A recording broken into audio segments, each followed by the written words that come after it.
சின்ராசை கையில் பிடிக்க முடியாதுன்னு சொல்லுவாங்கள்ல, அந்த மாதிரி என்ன கையிலேயே பிடிக்க முடியாது அப்படின்னா அது எங்கள் ஊருக்கு போனதுக்கப்புறம். ஏன் அப்படின்னா எனக்கு ஊருக்கு போகும்போதே கிளம்புற வரைக்கும் வந்துட்டு அப்படியே ஒரு மாதிரி அப்படின்ட்டு தான் இருப்பேன்.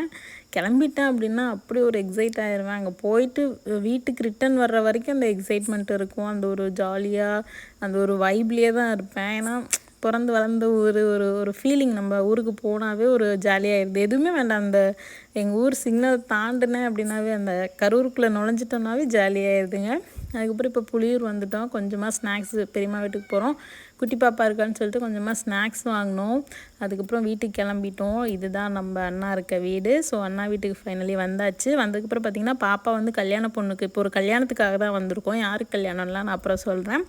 கல்யாண பொண்ணுக்கு வந்து என்னோட அண்ணா ஒய்ஃபு அவள் தான் வந்துட்டு இந்த ப்ளவுஸ் ரெடி பண்ணா. எவ்வளோ சூப்பராக இருக்குது பாருங்கள். அவள் வந்து பேஜ் வச்சுருக்கா, நான் அதை டேக் பண்ணுறேன், வேணுன்றவங்க செக் பண்ணி பாருங்கள். கரூர்